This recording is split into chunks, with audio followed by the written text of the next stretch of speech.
یوه داسې تاریخي افسانه چې له تاریخي حقیقتونو یې الهام اخیستی. په انګلیسي مې ورته وویل په کوچنیوالي کې دې کومه لوبه خوښېده؟ سړي راته وکتل، ویې خندل او راته ویې ویل د آس سورلي. بیرته یې سر وځړوی. یو آن ناست و خو دستي ولاړ سو او رهي سو. په پښتو پسې ورغږ کړه مېلمه یوازې پرېږدې؟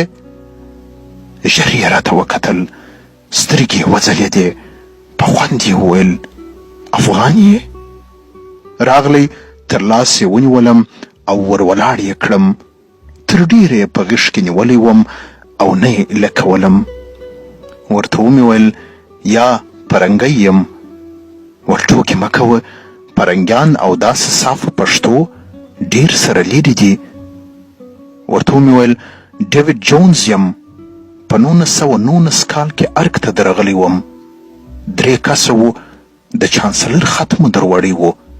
په کابل کې مو د خپلو څو نمایندګانو فتوا غوښته. د سړي لاسونه مړه سول. څنګ ته مې کښېنستی. سر یې څو وارې د افسوس په ډول وښوراوه. هی پرنګیانو، دلته هم نه یم در څخه خلاص. ورته ومې ویل خو اوس مې تقاعد اخیستی دی او سیاست مې پرې ایښی دی. ایټالیا ته مې د مور جنازه راوړه. په ذهن کې مې راوګرځېداست نو لیدو ته مو راغلم. امان الله خان ودرېد. تر لاس یې ونیولم.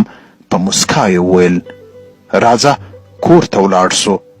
بیا ونه وایه چې یوه افغان سپین ږیرې په پردي وطن کې خپله میلمه پالنه هیره کړې وه. تر پارک ووتو. تنګه کوڅه راغله. امان الله خان په یوه زاړه کور کې اوسېدی. پورته وختو. کوچنۍ خونه وه. پر زړې رنګ خوړلې غالۍ یو چپرکټ، کوچنی میز او 2 چوکیانې ښکارېدې. کښېنستم. شاوخوا مې وکتل. کوچنۍ المارۍ له کتابونو ډکه وه. پورته د لرګي په چوکاټ کې کلمه ځړېدل. چپرکټ ته نږدې په تاخچه کې د مسلې پر سر کوچنی قرآن شریف ایښی و. امان الله خان د باندې ووتی. زړې دروازې چولې درلودې. غږ یې تر راتلی. یو چا ته یې وویل څه شي مو پخ کړي دي؟ ښځینه غږ راغی لوبیا. میلمه لرم، قابل پلو پوخ که. دروازه خلاصه سوه. امان الله خان بیرته راغی او ویې ویل کلکین ته کښېنه، خونه یخه ده. چوکۍ مې وڅکول. د لمر وړانګو ته مې اوږې ورکړې. امان الله خان پر چپرکټ کښېنستی او ویې ویل اوس مې نو سم زړه ته ولوېده چې ډیوډ جونز یې. فکر کوم یو ځل مو بیا هم سره لیدلې وه. ورته ومې خندل. هو زه او سفیر دې په نیمه شپه کې در وغوښتو. ویل دي چې انګریزان د افغانستان په شمال کې مداخله کوي. خلک یې مسلح کړي. سفیر ته دې د هغه لخوا امضا کړی سند ورکړ. ورته وویل چې په 72 ساعته کې به له افغانستانه وځې. یو هفته وروسته دې زموږ انګریز جاسوس اعدام کړی. امان الله خان سړه ساه وکښه. هی پرنګیانو، وطن مو راغرق کړی. ورته ومې خندل ته هم ګرم وې، ډېر تیز روان وې. راته ویې کتل. څه یې ونه ویل. د خونې دروازه وټکېده. امان الله خان ور ولاړ سو. بیرته له پتنوس سره راغلی. 2 ګیلاسه یې له شنو چایو ډک کړل. کلکین ته ودرېدی او ویې ویل هغه کوچنیان وینې؟ زه ودرېدم.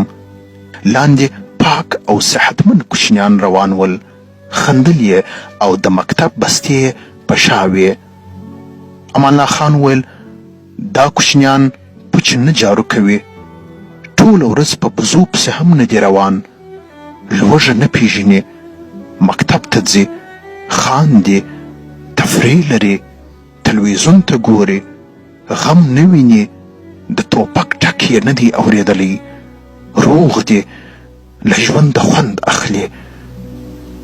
یوان چپ سو، بیا یې وویل د هغه دوکان مخ ته ناست سپین ږیری زموږ امسایه دی. 45 کاله یې په یوه فابریکه کې کار وکړ. اوس کرار ناست دی. د تقاعد پیسې ورته راځي. نه زوی ته احتیاج دی نه لمسیانو ته. تر مرګه به په نس موړ او په تن پټ وي. هغه بله ځوانه ښځه ډاکټره ده. 8 ساعته کار کوي خو 14 ساعته هوسا ژوند لري. کونډه ده خو دومره پیسې پیدا کولی سي چې د خپلو اولادونو د درس، روغتیا، خوراک او د تفریح یې بس سي.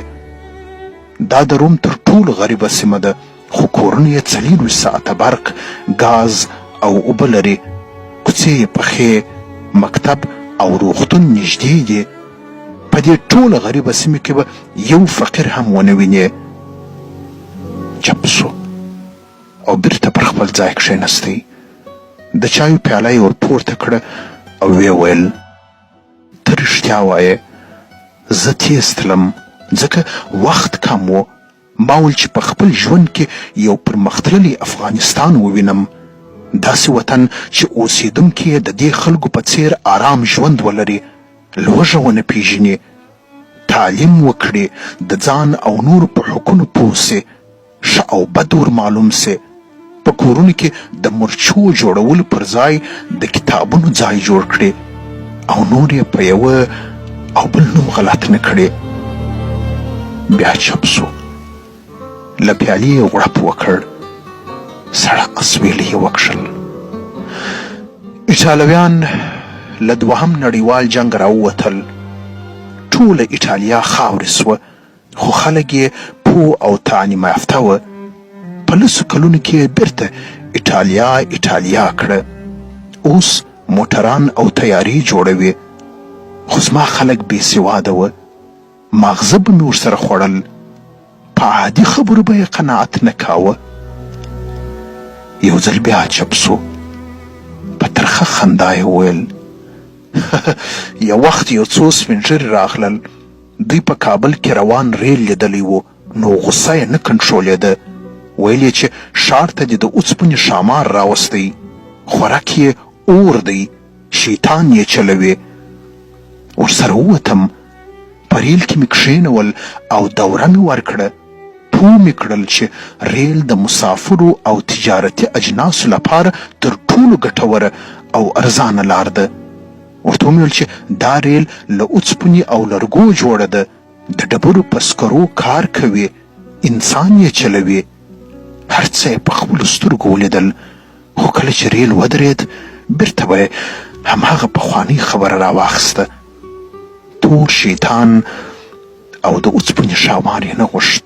راډیو یې نه منله او ویل یې چې په منځ کې یې کوچني شیطانان ناست دي، خلک له دینه باسي. ټلیفون کفر ورته ښکارېدی. ویل یې چې له دینه اوښتی یې، له شیطان سره غږېږي. دې خلکو آن په پخه خښته او پوخ دیوال کې هم شیطان لیدی. پوهېږې ولې؟ علت یې بېسوادي وه. ما باید دا ستونزه حل کړې وای. مکتبونه مې جوړ کړل. غوښتل مې چې دا خلک له تیارې راوباسم، په هر څه یې پوه کړم. خو دوی مکتبونه هم نه غوښتل. د کفر ځالې یې بللې. ورته ومې ویل نو فکر نه کوې چې په داسې یوه ساده او بې سواده ټولنه کې ترکیې ته د نجونو لیږل ښه کار نه و؟ امان الله خان خپله پیاله ډکه کړه. سړه ساه یې وکښل. په ټول وطن کې ښځینه ډاکټره نه وه. ښځې به په ډېرو عادي ناروغیو مړې کېدلې. فکر مې وکړ په ټولو اسلامي هیوادونو کې ترکیه ښه راته وایسېده، ځکه تر عربو مخکې وه. ما باید په خپل وطن کې ښځینه ډاکټرانې درلودلی، سلامت پوهنتون، استادان، لابراتوارونه او کتابخانې. خو مې غریب افغانستان ته نسوی راوړلی. چاره نه وه. نجونې او هلکان مې ترکیې ته ولیږل. د شرع خلاف کار مې نه ګاڼه. ترکیه اسلامي هیواد دی. د نجونو لیلیه او د هغوی خوراک او څښاک هر څه له نارینهو بېل ول. ورته وویل د چادري په اړه څه وایې؟ تا په کابل کې چادري منع کړه. امان الله خان سر وښوراوه. زه دیني عالم نه یم، خو اسلامي نړۍ مې لیدلې ده، مطالعه لرم. ما په ټوله اسلامي نړۍ کې هم دا ډول شنې رنګه چادریانې ونه لیدلې. زموږ د خلکو لوی مشکل دا دی چې دین او رواجونه یې سره ګډ کړي دي. زه به د بند، فابریکې، برق، سړک، پل، پلچک، مکتب او پوهنتون د جوړېدو په اړه ورته غږېدم. ګټې به مې ورته بیانولې. د دې شیانو په جوړېدلو کې به مې د خلکو همکاري غوښته. خدای به په هر څه کې ښځې راګډولې. پوخ سړک او په موټر کې هوسا تګ ته یې پام نه و. ویل به یې چې نه، بیا له روان موټره زموږ کورونه او د کورونو په منځ کې ښځې معلومیږي. د مکتب او پوهنتون په ګټو به مې خوله ورته ستړې سوه، خو په آخر کې به یې راته ویل چې نجونې مو کفر او فحشا ته مه باسه. د روغتون فایدې به مې ورته ویلې. ویل به یې چې تا عیاشي غواړې، تور سرې به مو څنګه له کوره د باندې ووځي. کمزوره کوچنیانو او ښځو ته مې د تقویې دواوې ورلېږلې، خو خلکو اور اچاوه. ویل یې چې پاچا د اسلامي امت د ډېرېدو مخالف دی. دا دوا زموږ ښځې راوچوي، بیا اولاد نسي کولی. ما به د وطن د پرمختګ خبرې ورته کولې. خدای به خامخا پل، پلچک، دیوال او پوخ لښتی د ښځو له نوم سره تاړه. ول په دې کې خو زموږ ښځې راځي، خلک به یې مخ وویني، بې بندوباره به سي. دوی هر څه ته بدبینه وه. هر پرمختګ یې خامخا د ښځو او د ښځو د مخونو له لڅوالي او عیاشي سره تاړه. امان الله خان نورې ډېرې خبرې هم وکړې. سترګې یې لندې سوې، غټې غټې روڼې اوښکې پر باړخوګانو راوبهېدې.